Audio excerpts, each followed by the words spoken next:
사건 번호는 대법원 2000도 4187 판결이다.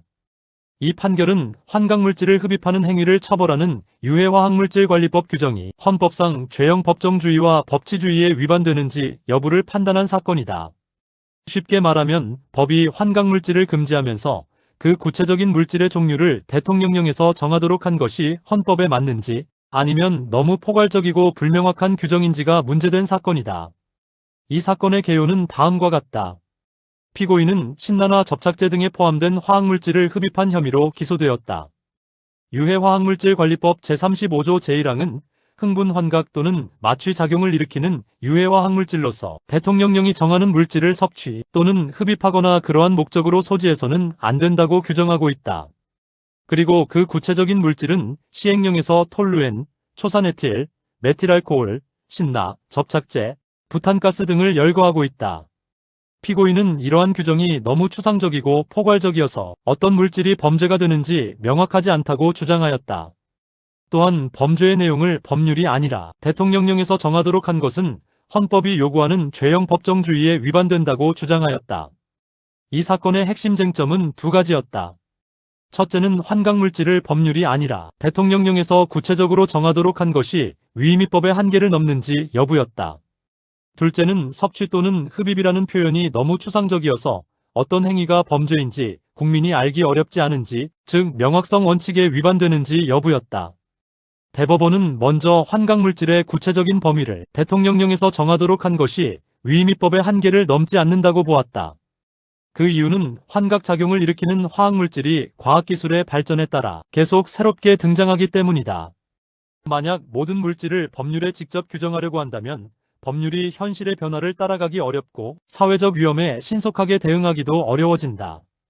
그래서 법률이 기본적인 기준을 제시하고 구체적인 물질은 시행령에서 정하도록 하는 것은 합리적인 입법 방식이라고 보았다. 따라서 이러한 규정은 법률이 행정부의 범죄의 범위를 마음대로 정하도록 맡긴 것이 아니라 일정한 범위 안에서 기술적인 내용을 위임한 것에 불과하므로 위헌이라고 볼 수 없다고 판단하였다. 다음으로 대법원은 섭취 또는 흡입이라는 표현이 명확성 원칙에 위반되는지도 검토하였다. 피고인은 이 표현이 너무 추상적이어서 처벌 범위가 지나치게 넓다고 주장하였다. 그러나 대법원은 환각물질의 경우 그 사용 자체가 위험하고 사회적으로 금지될 필요가 있는 행위라고 보았다. 술의 경우에는 술을 마시는 행위 자체가 금지되는 것이 아니라 술에 취한 상태에서 자동차를 운전하는 행위만이 금지되기 때문에 혈중 알코올 농도와 같은 기준이 필요하다. 그러나 환각물질은 그 섭취나 흡입 자체가 위험하므로 별도의 기준을 정할 필요 없이 단순히 흡입하거나 섭취하는 행위 자체를 금지하는 것이 가능하다고 판단하였다. 따라서 이러한 규정이 지나치게 불명확하거나 과도하게 포괄적이라고 볼 수 없다고 하였다. 결국 대법원은 유해화학물질관리법 제35조 제1항과 시행령 제22조의 규정이 헌법상 법치주의나 죄형 법정주의에 위반되지 않는다고 판단하였다. 따라서 피고인의 상고는 이유 없다고 보고 상고를 기각하였다. 이 판결을 헌법적 관점에서 보면 죄형 법정주의와 위임위법의 관계를 보여주는 중요한 사례이다. 헌법은 범죄와 형벌은 반드시 법률로 정해야 한다는 원칙을 요구한다. 이는 국가가 국민의 자유를 제한하는 형벌권을 행사할 때 자의적인 처벌을 막기 위한 것이다. 그러나 현대 사회에서는 기술적이고 전문적인 규제 영역이 매우 넓어졌기 때문에 모든 내용을 국회가 직접 법률로 규정하기 어려운 경우도 많다. 이 사건에서 대법원은 바로 이러한 현실을 고려하여 법률이 기본적인 기준을 제시하고 세부적인 사항을 하위 법령에 위임하는 방식은 허용된다고 본 것이다. 형사법적 관점에서도 이 판결은 의미가 있다.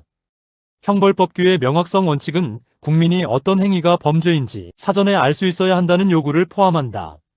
그런데 지나치게 엄격하게 해석하면 현실에서 필요한 규제 자체가 불가능해질 수 있다.